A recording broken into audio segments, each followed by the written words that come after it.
매번 야야야야야 불러 널 야야야야 내 맘을 고백하려고 타이밍만 보는 나.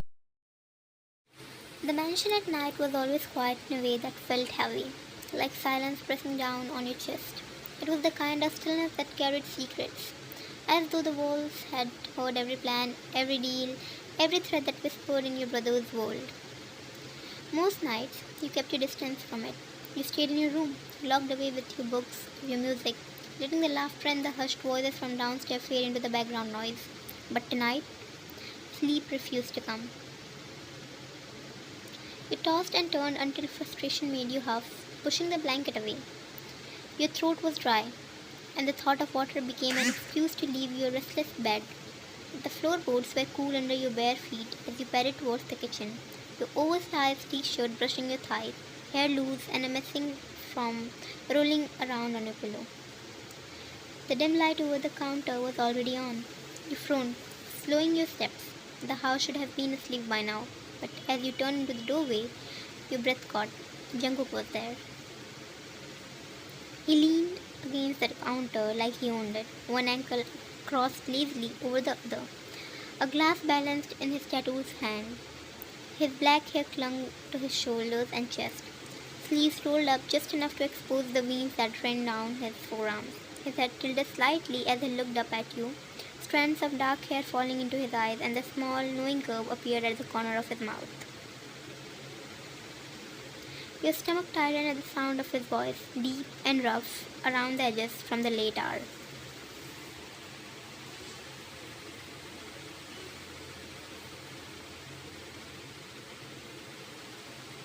You crossed the cupboard for a glass, deliberately focusing on the simple task. You did not want him to see how flustered his presence made you. But then his hand reached out at the same time as yours, fingers brushing against yours on the cupboard handle. It was just a touch, bare skin against skin, warm, calloused finger grazing yours for half a second, but the spark it sent through you was anything but small. Your breath caught, you glanced at him, and he was already looking at you. His gaze was steady, unreadable, and far too intense at this distance. The silence after your word was deafening. Your heart thudded so hard it almost hurt, and heat rushed to your face as soon as you realized what you had said. You turned quickly, reaching for the fridge, just to escape his gaze, but he moved too. And in that clumsy, overlapping moment, his chest brushed against your shoulder. Your hand pushed forward at the wrong angle, and suddenly his lips brushed against yours. It was nothing like you had ever imagined it. Soft, warm, unexpectedly delicate for a man with hands that could pull a trigger without hesitation. It wasn't even a kiss, not really. More like a whisper of one, a fleeting collision of lips before you both froze, eyes wide, air trapping in your lungs. You did not move, could not. His hand shot out instinctively. For one suspended heartbeat, you just stared at him. His pupils were blown wide, his lips parted slightly, his breath fanning across your cheek. The way your name sounded on his tongue sent chills racing down your spine. Your mind screamed at you to say something, anything, to step back, to laugh it off, but all you could do was stand there, trembling under the weight of his gaze.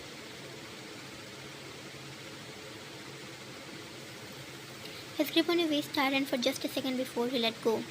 Though he did not step back, he stayed close enough that you could feel the heat of him, close enough that you swore you could hear the thunder of his heart, or maybe it was just your own.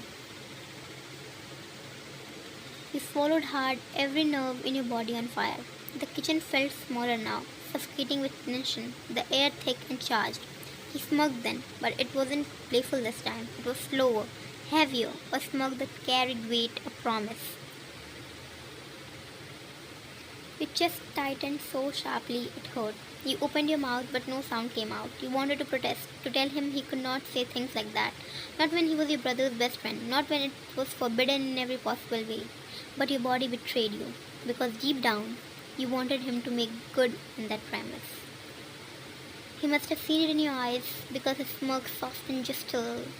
His gaze dropped to your lips for the briefest second before lifting back to your face, sharp again, controlled. He set his glass down on the counter, the quiet clink sounding far too loud in the silence. Then he stepped back, finally giving you space, though his presence lingered like smoke in the air. You stood frozen, hand gripping the counter behind you for support, lips tingling with ghost of what had just happened. He did not speak again, did not explain. He just gave you one last unreadable look before pushing away from the counter and walking past you, his shoulders brushing yours, leaving the kitchen without another word. The moment the door swung shut behind him, your knees buckled. You pressed a hand to your mouth as though you could still feel him there, and your chest heaved with breaths you did not realize you had been holding. You had just kissed your brother's best friend, and the worst part, it did not feel like a mistake at all.